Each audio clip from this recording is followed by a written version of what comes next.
Welcome back everybody, Matt the Bat here, hope you're doing well. So this week, we got a new animated live action movie remake coming out in The Little Mermaid, starring Halle Bailey. Looking forward to it. Little Mermaid is a movie I watched when I was growing up. Don't lean to any assumptions. I grew up in the 90s, watched a lot of Disney animated movies, The Lion King, Aladdin, Pinocchio, Pocahontas, The Hunchback of Notre Dame, Tarzan, Mulan, even Fat Mulan. What else? The Jungle Book, Beauty and the Beast. 2010, Disney has decided to go back and start all over, brand new, and remake their animated live action movies. And let's just say it's been a lot of with them, up and down, more down than up, as they say. And so I decided with The Little Mermaid coming out, I'm going to rank those animated to live action movies. And now this is specifically remake. Okay? So like the movie Cruella in 2021 with Emma Stone, I really like that movie. But it's not a true remake. It's more of a prequel of how she becomes Cruella. So I took that off the list. The Christopher Robin movie that came out with Ewan McGregor and Haley Atwell. I think that was in 2018. I took that off the list, and it's not a remake. It's Christopher Robin all grown up now. Pete's Dragon, which also is very good. That is a remake, but the original wasn't animated. It was live action with a CG dragon. So it's a remake. The only movie I did not see that is a remake, is the Lady and the Tramp movie that came out in 2019. So that one is not on my list, because I didn't see it. It wouldn't be fair. So here we go. My least favorite / to me worst animated live action remake is 2022's Pinocchio. This came out last fall with Tom Hanks as Geppetto and directed by Robert Zemeckis, and this was awful. I mean, you got the guy who done like Who Framed Roger Rabbit, Back to the Future, Castaway, Forrest Gump, and he directs this Pinocchio movie. It was like truly a copy and paste of the original. Even the design of Pinocchio was exactly like the animated version. It just didn't work. Then they took out the whole alcohol drinking and the smoking, and it was just like, you're bringing nothing new to this movie. At least the 1997 movie with Jonathan Taylor Thomas, they brought something new to that movie. It was interesting. This one is so bland, so boring, and so paint by numbers, copy and paste. I don't know, what was the point of you remaking it? I mean, that came out just a couple weeks ago. Peter Pan and Wendy, with Jude Law as Captain Hook, and Mila Jovovich's daughter playing Wendy. I watched this movie. I was bored out of my mind. And it was really disappointing me. There was the director, David Lowery, who actually did the remake of Pete's Dragon that I really liked. He directed The Green Knight in 2021. Really liked that movie. A Ghost Story with Casey Affleck and Rooney Mara, like in 2018. Really good movie. He's an excellent director. But this Peter Pan and Wendy movie was just boring. There's no fun. It's all serious. And I mean, yes, cinematography, it looks really good. But that's about it. And like I said, it disappointed me. This is a director that has done some excellent movies over the years. So I don't know if it's him or it's Disney just go make a Peter Pan and Wendy movie. Why? Because We'll make money. But wait, we're going to put it on Disney Plus. Never mind, we won't make money. Then we have Maleficent. This was in 2014. Angelina Jolie as the title character, Maleficent. Elle Fanning as Aurora. I am not a fan of this movie. Because Sleeping Beauty, the original, was a terrifying movie. Maleficent was the most scariest villain in Disney history. And here, they make her a protagonist. Like, we care about you. We feel sorry for you. Maleficent is supposed to be one of the scariest villains in Disney archives. History. She's up there with like Jafar. Okay? And you make her a protagonist. Even though they still did the Sleeping Beauty story, and that's why it's on here, it just... Angelina looked amazing in the role, and as the character. But I wanted Sleeping Beauty. I wanted evil Maleficent. You know, I feel like, Demi and the Addams Family. Sorry, Demi, no money. You'll get Malibu Barbie. But I wanted whatever Barbie it was. That's what we got in Maleficent. We got the other Barbie. The other Maleficent. Not the evil one. We got Mulan. Fat Mulan. Yeah, Fat Mulan, alright. Fat dumpster fire. I was so looking forward to this movie. I think the original Mulan, the animated Disney one, is one of the best animated films. The look of that film, the color, the textures, just the whole movie is great. You have a great character in Mushu, voiced by Eddie Murphy, before he was Donkey in Shrek. You have some great music, Reflections, I'll Make a Man Out of You. And, oh wait, we're not going to have any of that in the movie. We're not going to have any music whatsoever from the original. None. We're not going to have Mushu. We're going to have a phoenix who just flies around. So we are going to add some mythological creature, but we're not going to put the dragon in Mulan. We're going to put a phoenix. This isn't Harry Potter. This isn't Harry Potter and the Order of the Phoenix. This is Mulan. Fat Mulan. You're doing what Mulan says. And they made it, and I didn't mind it. At first I was like, oh cool, they're going to go more serious. But then you got a witch doctor, witch lady, played by Kelly Hu, running around and doing witchy stuff. And I'm like, and to me that never worked for me. I mean, the original Mulan, you had this evil Han, the Han army, male figure, and seeing the female dominate the male was one of the good things about Mulan. That's what should have been in the live-action remake. And yeah, you needed those songs. Those songs would have added to it. Like when they're training, have I'll Make a Man Out of You. That would have been a good song. It's a great song in the original.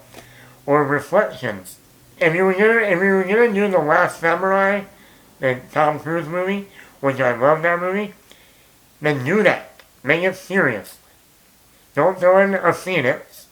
Don't throw in a witchy woo-woo. Just have The Last Samurai, but Mulan. The Lion King, 2019. The Lion King is one of my favorite animated movies of all time. When I say I used to watch The Lion King a lot, I think I wore out the VHS tape. Not only that, I had all the little toy figures, Lion, Simba, Mufasa, Timon, Pumbaa, Scar, the hyenas, Nala, Rafiki. I had Pride Rock. I had it all, people. The Lion King is a master film. And then somehow, not only is this the most disappointing too, Because John Favreau, who did The Jungle Book, which was one of the better animated live-action movies, he came in and did The Lion King after that, and it was like, yes, we're going to get John Favreau, the guy who did Elf, Iron Man, The Jungle Book. Yeah. You watch The Lion King and you go, anyone could have directed that movie. Because there's nothing, it is almost like Pinocchio, copy and paste. I went back and watched The Lion King this week, and that is what I definitely wanted to go back and watch. And visually, the movie is amazing. Visually, every shot in that movie is breathtaking. Visually. The only real shot in that movie is the opening of the sunrise. That's the only on-location shot. The rest is all in a computer. The animals, the trees, the water, the landscape, everything. But the opening shot of the sunrise. It's a marvel. It almost is better than even Avatar level of visuals. And yes, some of the voice cast is great. Seth Rogen as Pumbaa, brilliant. Even the guy who plays Timon, the voice of Timon, brilliant. Even the guy, kid, who did the voice of the young Simba, perfect. And Chiwetel Ejiofor as Scar, coming off with Jeremy Irons of the original. He worked.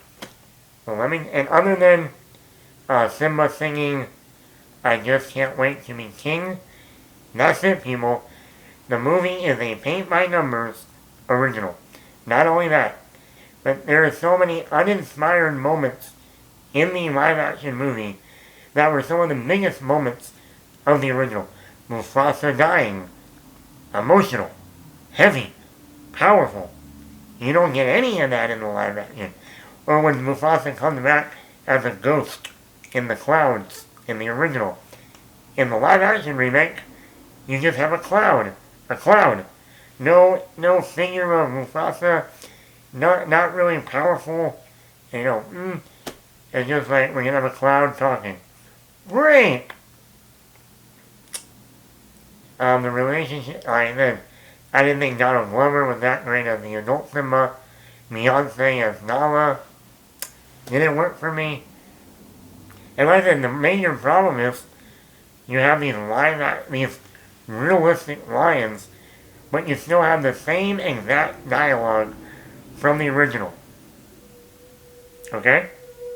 Meaning, when you watch the anime, you get, in the animated film, you get expressions on the lions when they say their dialogue. And it works. Here, when you're going for more of a realistic approach, those lions aren't doing any facial expressions. It's just dialogue. Especially with Mufasa. You brought back James Earl Jones. Great. But he's like in his 80s now. He's not in his 40s or 30s or in his 50s. Like when the original came out. Okay? 30 years has gone by. His voice has changed a lot.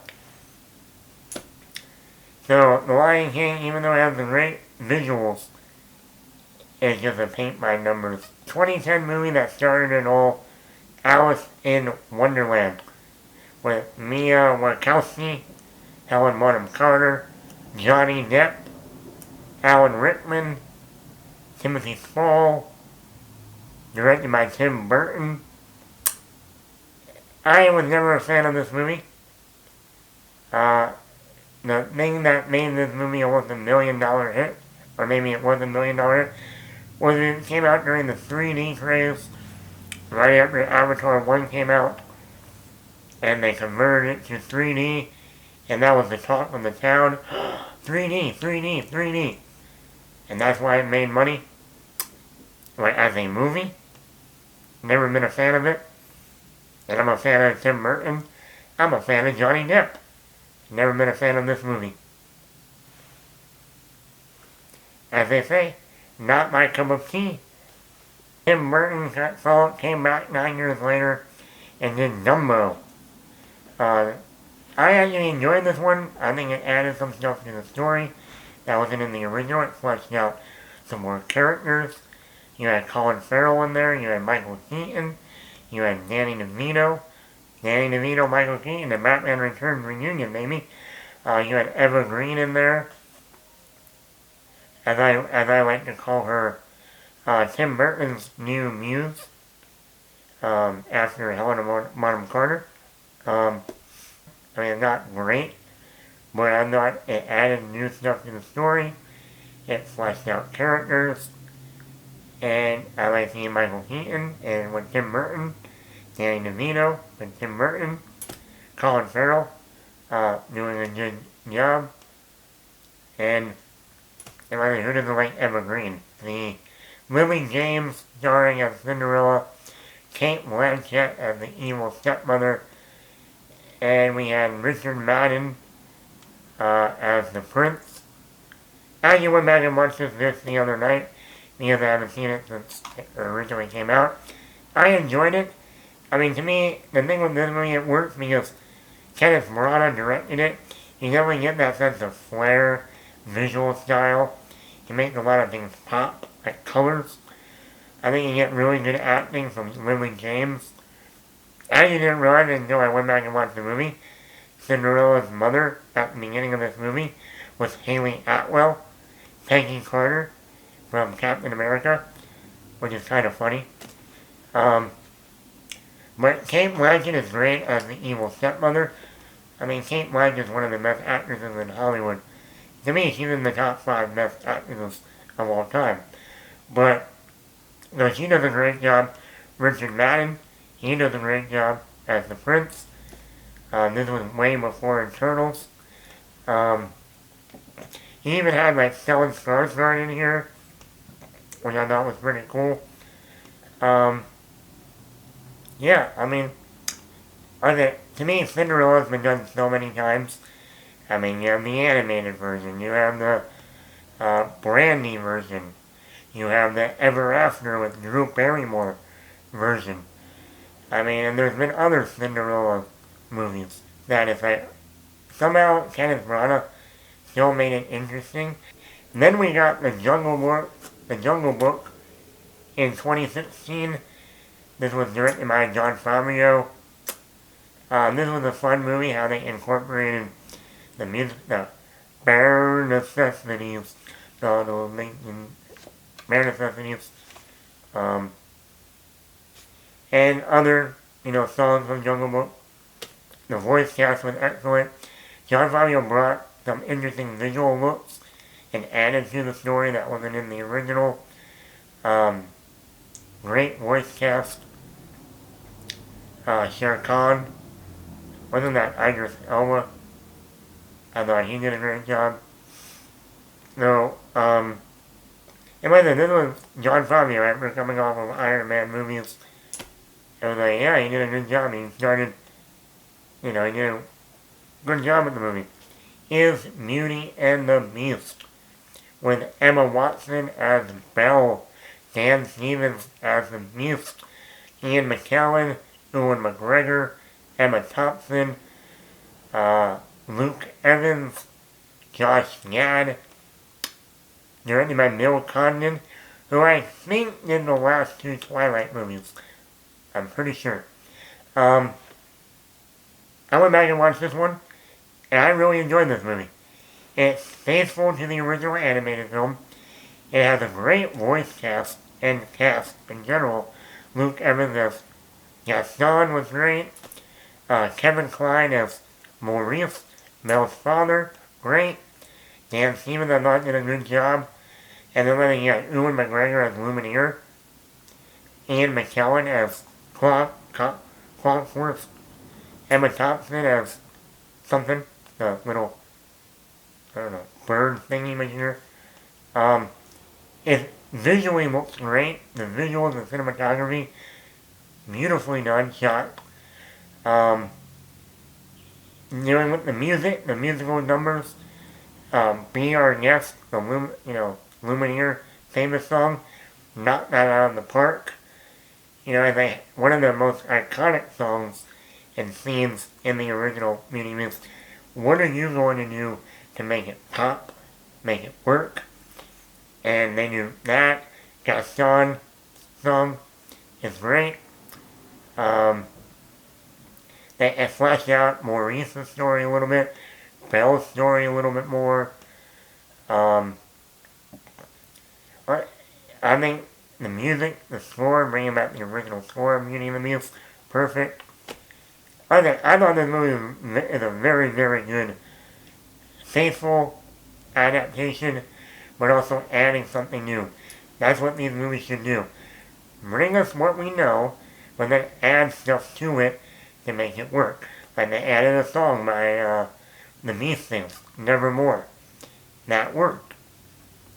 Now, the only thing, I think the movie is a little bit too long. It's over 2 hours, which I think the original was only 90 minutes. So it's almost 30 minutes longer than the original. And some people might complain that Emma Watson was too iconic of a name. Because a lot of these movies go with unknown actors to play the main role. And Emma Watson is probably the most famous out of all actresses, coming off of 10 years of Harry Potter.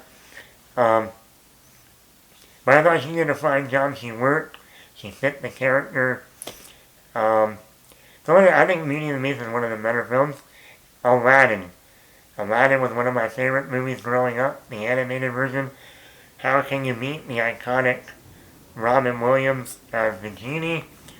Well, I would say Will Smith.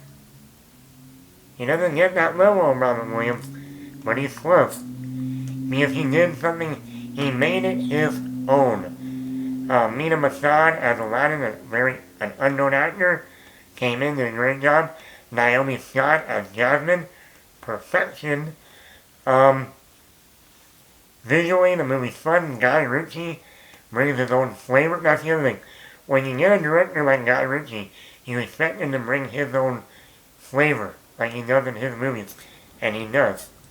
And you feel it while watching the movie. It feels like a Guy Ritchie movie.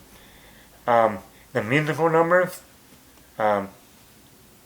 Make Way from Prince Ali, great number. You Ain't Never Had a Friend Like Me, great number. Like, how do you top the original? I think they almost do it in this one. It's great, it's memorable. Jasmine has her own song, Speechless, that was new, perfect, great. I think Naomi Scott really brought some power to Jasmine. They fleshed her out a little bit more in the live-action film. And the only weakness in this whole movie is Jafar. They made him pussy. He wasn't that scary, evil, slimy, creepy, almost pedophile in the original. He's going after a teenage girl. Okay? An older man is going after a teenage girl. Okay? There you go. He wasn't evil at all. So, that's my only weakness with that film, was Jafar. And they made Jafar at least a little bit more evil and a little bit more slimy, like the original. This movie would have gotten a perfect 10. You have a director that not only brought his own visual style and his own uniqueness as a filmmaker, you flesh out more of the characters, you add a song, you make the iconic songs pop for your film, and overall I think Aladdin is one of the best animated to live action remakes. Let me know, what is your favorite animated to live action remake? Is it any of the movies that I put out here, talked about? And are you going to go see The Little Mermaid this weekend? I'll probably have my review up later this weekend. Hopefully by Saturday, sometime on Saturday. So Matt the Mad here.